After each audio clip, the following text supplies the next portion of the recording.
Здравейте, казвам се Александър, създателя на протеинови сладоледи Ice Pro, и в днешното видео ще ви разкажа едно от най-големите предизвикателства, с които съм се сблъсквал, откакто имам свой бизнес за сладоледи. А именно опаковките за сладоледа. За да правим сладолед, на нас освен машини, рецепта, продукти и съставки, ни трябват опаковки. И когато стартирах, си мисля, че ще е много по-просто.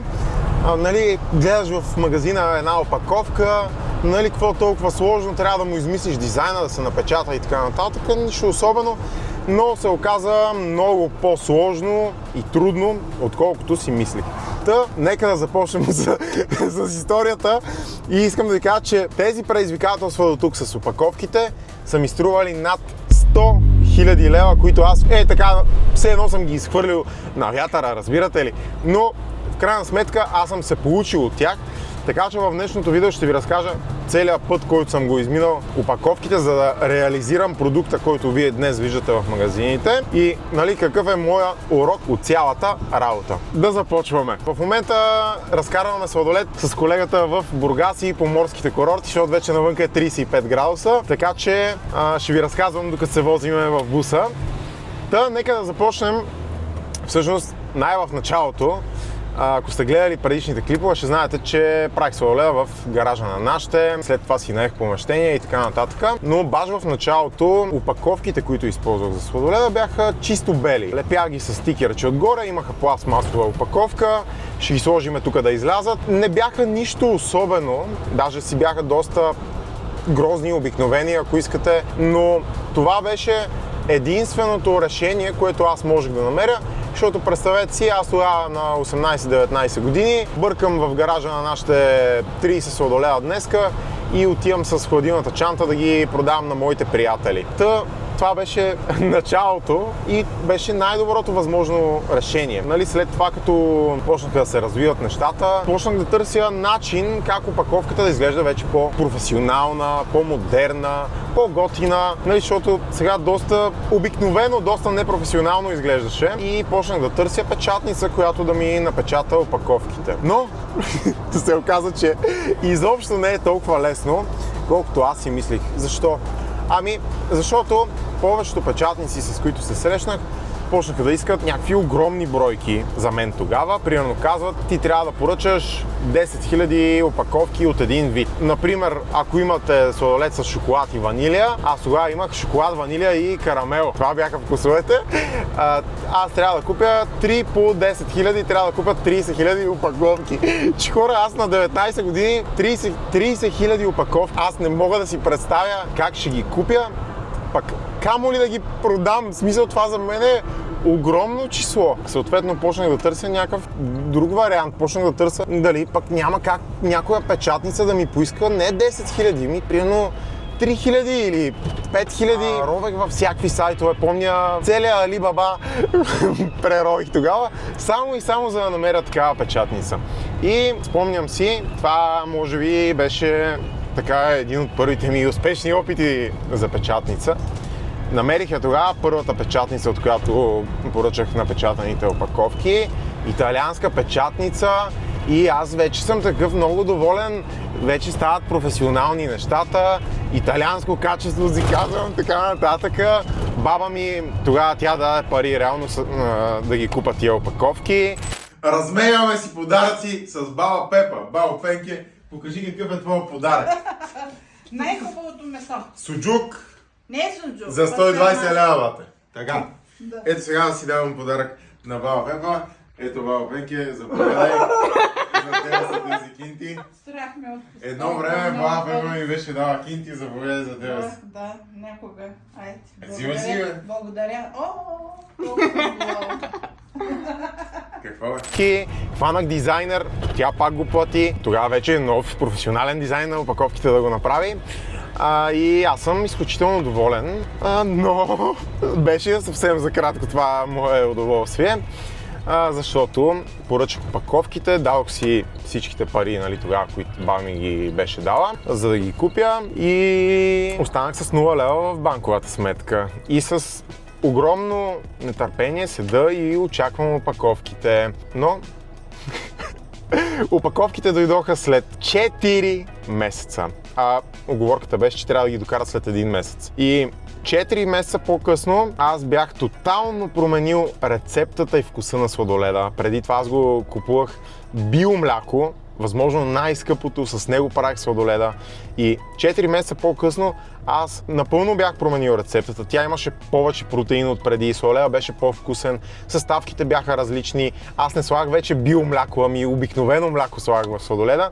И съответно аз нямаше как да използвам тези опаковки, защото нито рецептата е същата, нито макронутриентите са същите и така нататък. И в крайна сметка тези опаковки, които тогава ги купих и баба ми ги даде и парите за това и изчезнаха всичките пари за това нещо. До ден днешен те така си седат неизползвани. На някой, ако му трябват, мога да му ги пратя. И нали, тогава това ми беше, може би, първия урок. И тук извода от цялото нещо е, че скоростта е много по-важна от перфекционизма. Защото вижте, да, аз съм ги поръчал много хубави, много газарски опаковки, обаче аз съм ги чакал цели 4 месеца. И за тия 4 месеца в един прохождащ бизнес и хоби, дори тогава, то дори бизнес не може да се нарече, 4 месеца е много дълго време, за което може да се случат наистина много промени и наистина много неща.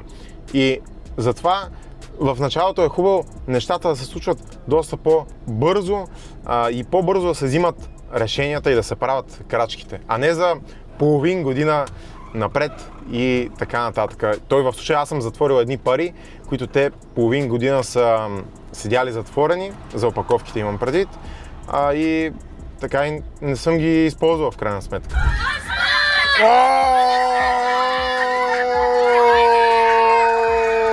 Току-що дойдохме в Царево, гледайте какво става! Най-шумите в Царево!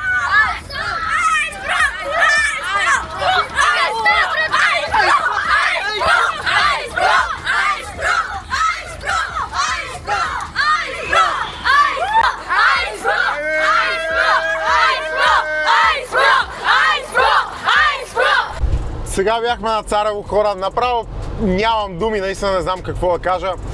Страшно благодарен съм и това нещо, което сега вие го видяхте и което на мене ми се случи, не се случва на всеки един човек, не се случва всеки един ден и по този начин да ти се кефят хората, да те подкрепят е нещо, което наистина значи много и съм невероятно благодарен за това нещо, защото абсолютно никога нито съм си мечтаял, нито съм очаквал нещо подобно да се случи. Евата, благодаря много и на всички вас, които ми гледате клипчетата и ме подкрепяте и си купувате моят сладолед. Благодаря ви много. И сега ние продължаваме с работата, отиваме към следващия магазин и аз ще ви доразкажа всъщност как след първия ми неуспешен опит с опаковките, всъщност как продължихме по-нататък и следващите неуспешни и успешни опити. Всъщност, реално тези първите опаковки, които ги взехме напечатани, това бяха тогава всичките ми пари, по-скоро парите, които баба ми тогава ми ги беше дала и те изчезнаха до дупка. Аз ги платих опаковките и така и не успях да ги използвам. И съответно започнах да търся нови доставчици, които да ми напечатат нови опаковки, нови фирми за опаковки. Си спомням, тогава намерих още една фирма, която ми искаше примерно 5000 бройки от вкус, 5000 бройки от дизайн. И аз отново с големи очаквания, с голямо желание поръчвам. Правя първата поръчка, 2 вкуса по 5000 и между другото дойдоха качествени, дойдоха добре. Но следващата поръчка аз поръчвам вече повече, примерно 3 вкуса по 10 000 поръчвам. И следващата поръчка платих я, защото на опаковките винаги плащаш още със самата поръчка, не когато ти ги докарат, не 50 на 50, ами 100% когато ги поръчваш.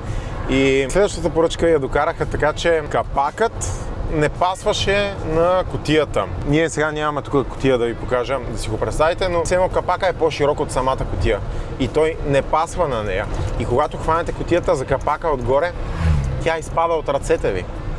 И аз тръгнах да спора с производителя. Нали, представете се, аз съм на 19 години, тогава тръгвам да спора с производителя. Той ми каза, изобщо не ме интересува. Ясно е, че на него му е сета за мен, защото не съм някакъв огромен клиент. Той най-вероятно не вижда някакъв потенциал в мене. И изобщо не го бърка какво ще ми продаде, аз дали ще съм доволен и така нататък. Още един път аз изгорях с едни пари за тези опаковки и търсенето продължи. Следващата печатница, която намерих, се сблъсквахме с нов проблем. Този път опаковките пасваха, но цветовете не отговаряха на това, което трябваше да бъде. Давам ви пример. Вместо розово, например, бяха разпечатали кафяво. И ние сме направили дизайн на опаковката, представяме си едно и в същия момент идват кашоните с опаковките, аз ги отварям и на мен ми става лошо, защото не виждам това, което аз съм поръчал. И съответно тия опаковки отново изобщо нямаше как да ги използвам, защото те не приличаха на абсолютно нищо. Мисля, че специално за тези нямам снимка, но беше пълна трагедия. Продължавам с търсенето на фирми. Отиваме на изложение в Италия, което е специално за сладоледи.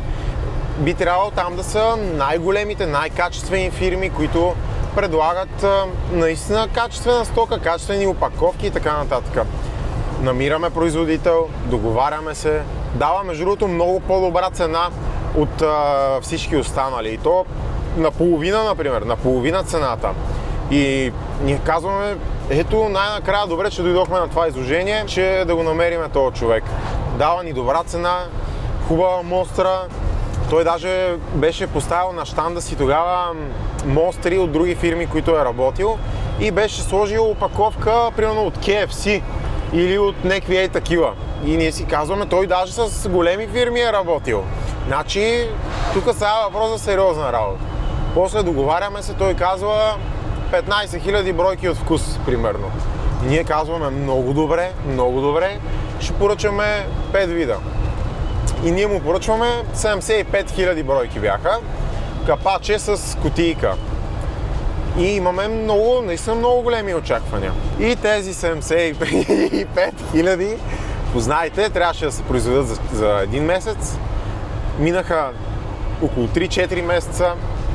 Идва тира с опаковките. Те трябва да са, може би, измислям си 20 палета с опаковки и пристигат 3. И се оказа, че вместо 75 000 опаковки са само 5 000 опаковки. И това се случва в примерно май месец, когато нали, вече си е сезон за сладоледа. Ние разчитаме на тези опаковки, че ще ги използваме. Аз отново съм си дал парите за тези опаковки. Изключително с нетърпение, с голямо щастие ги чакам. Разчитам, че този човек ми е дал хубави мостри. Работил е с KFC и така нататък. Но не станаха нещата и в крайна сметка се оказа, че цялата работа е пълна измислица, че той не е работил никога с KFC, нито с някакви други фирми и че цялата фирма е направена за измама. Ние се пробвахме между другото да ги съдим, там пускахме някакви документи, нали, договор, фактура, така нататък, но нали, казаха, няма, нали, те са мошенници, няма, абсолютно нищо не можеш да направиш. Това беше цялата дилема, премеждие, всички тези премеждия с опаковките.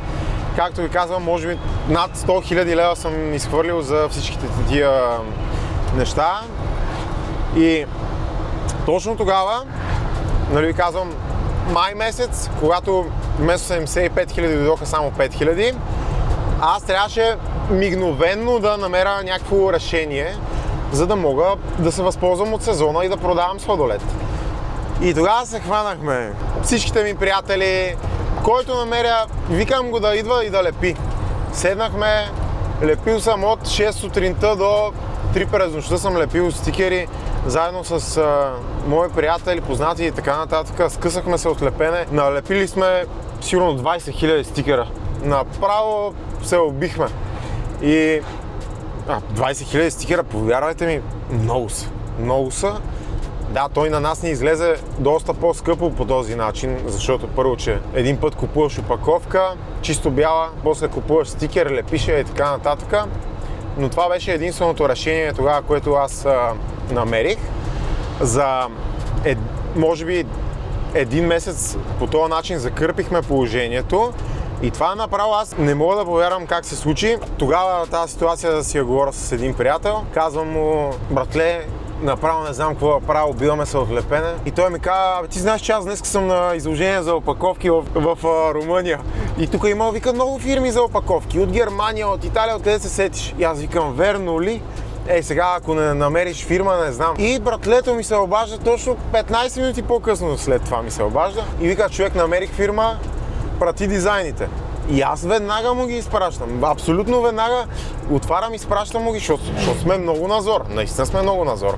Изпращам му ги. Те там още на изложението отварят дизайните през компютъра. Тя вика: ще станат нещата, ще направим дизайните. Вика: няма проблеми. За колко време ще ги направим?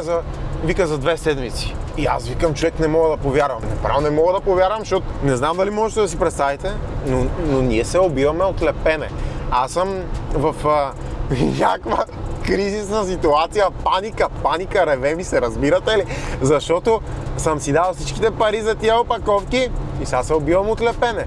Нямам сладоледи, които да ги продавам. Така. И братлето 15 минути по-късно ми казва: ще станат нещата. Поръчихме ги и тия наистина този път, това беше удара. Тук оцелихме наистина производителя на опаковките. 15 дни по-късно, 2 седмици, ни докараха вече опаковките. Просто като качество нямаха нищо общо с всички останали фирми, с които бяхме работили до сега. На мен тогава ми се ревеше, ама от щастие вече. Наистина просто невероятно. Това даже аз сега като го разказвам направо не мога да го повярвам, но цялото това предизвикателство, поред мен сега като се върна назад, е нещо, което е напълно нормално и може би много често е неизбежно да не се случи. Защото ако започвате бизнес, нали, както в моят случай, без да имате някакъв опит в индустрията или пък абсолютно никакъв опит, защото аз преди да започна този бизнес съм работил на 2 места, нали, е нормално да правите много големи и много скъпи грешки. И това да ви струва много. Просто трябва да свикнете с това нещо, според мен, ако имате или искате да имате бизнес и да приемете, че това е неизбежна част от вашия път като бизнес и като хора. Неща, с които просто трябва да се сблъсквате. Или ако не е точно това, което аз давам като пример, ще бъде нещо друго. Очаквайте го. Това искам да кажа. Каква е поуката от цялата работа? Каква е поуката? Че пътя никога не е чисто прав, не е перфектен. Пътя е осеян с много дупки и грешки, с тръни. Много често и нарочно хората ще се пробват да сложат прът в колелото ти, което на мен всеки ден ми се случва. Но това е поуката от цялото нещо. Това беше, хора. Надявам се видеото да ви е харесало, да ви е било полезно, да сте получили нещо ценно и стойностно в него и наистина аз да съм ви бил от полза. Ако ви е харесало, може да се ударите палеца, да се абонирате. Очаквайте още такива видеа. Чао!